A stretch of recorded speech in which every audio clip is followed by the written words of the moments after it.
हमारे भाई है इमरान रियाज,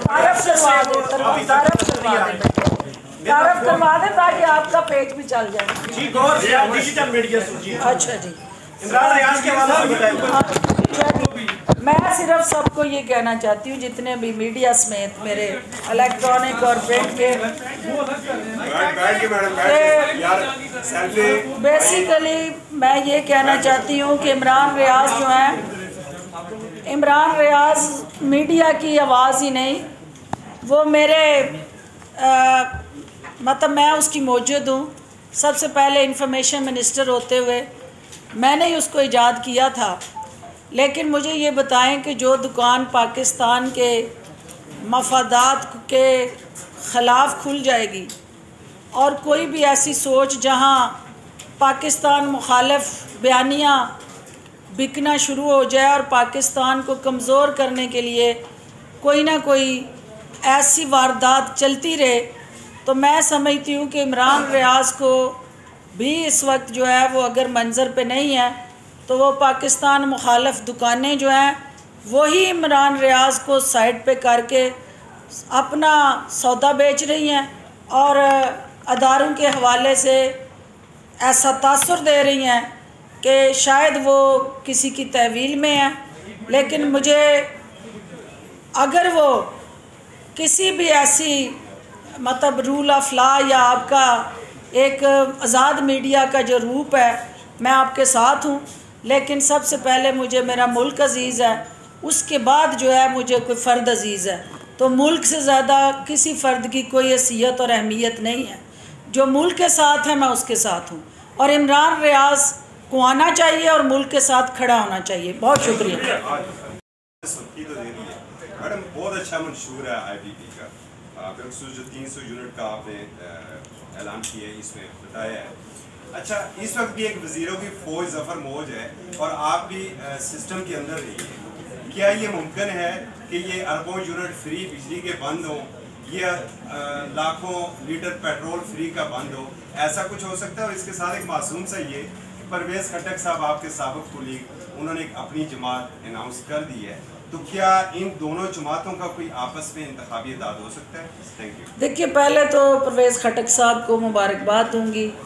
सियासत जो है वो एक ऐसा बहता दरिया है जिसके अंदर जो है वो जितने भी आके चश्मे गिर जाएं, आखिर सब ने समंदर में आके गिरना होता है।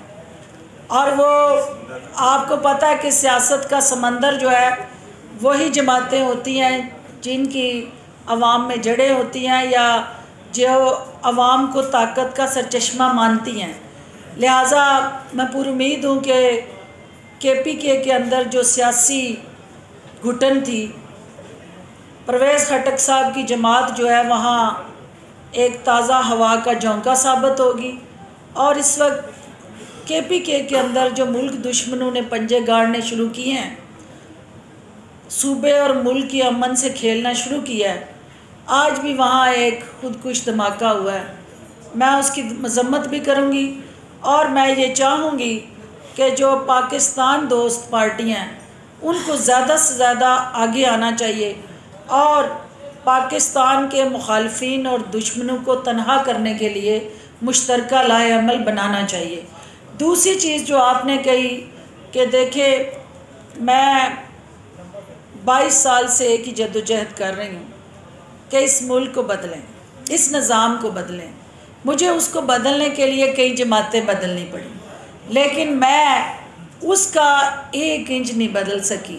उसकी वजह क्या है कि इस मुल्क के अंदर जो सबसे ज़्यादा बेनिफिशरी और असल हुक्मरान है वो ब्यूरोक्रेट है।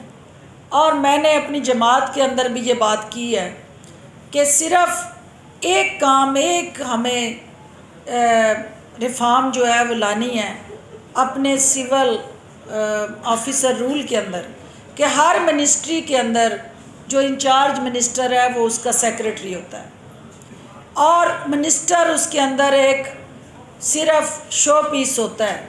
और जब वो गिरफ़्तार होता है तो सियासतदान होता है, ब्यूरोक्रेट, फिर किसी दूसरी मिनिस्ट्री में सेक्रेटरी बन के मज़े ले रहा होता है। तो सबसे ज़रूरी काम ये है कि एक अमेंडमेंट, एक लफ्ज़ की अमेंडमेंट चाहिए कि in charge will be the minister of the concern ministry.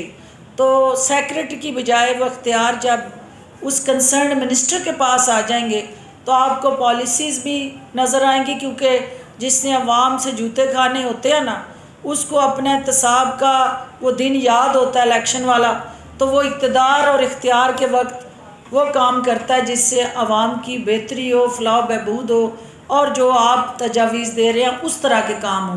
तो मैं तवक्को करती हूँ कि जो हुकूमत वक्त है इस वक्त, उनके अब जाने के दिन है, अब 1 महीने से भी कम उनका पीरियड है। तो ये पीरियड जो है वो जब शादी की तारीख फ़िक्स हो जाती है तो अफरा तफरी शुरू हो जाती है घर में। तो आपको पता है कि इनकी रुखसती की जो तारीख उन्होंने फ़िक्स कर दी है, तो वह अफरा तफरी चल पड़ी है। इन हालात में ना किसी ब्यूरोक्रेसी ने कुछ करना है और ना किसी ने सुनना है। तो लिहाजा आने वाले इलेक्शन के बाद नई हुकूमत के लिए दुआ करें कि पाकिस्तान के लिए बेहतरी की नवीद आए और हम IPP मिल के एक ऐसा लाए अमल बनाएं कि ये जो असल हुक्मरान है इनको भी कुनात डाल सके। बहुत शुक्रिया। साइफर का जो नया इशू आया आजम खान के बाद, किस चीज़ को सजा हो सकती है, अंजाम क्या देखते हैं? FIA ने उनको तकरीब रूनुमाई के लिए बुला लिया हुआ है, तो जो बाकी अदाकार हैं वो भी आते हैं, तो उसके बाद फिल्म का जो क्लाइमैक्स है उसका पता चलेगा। अच्छा, बताइएगा कि आजम खान अगवा के बाद स्क्रीन पे आ ही गए हैं।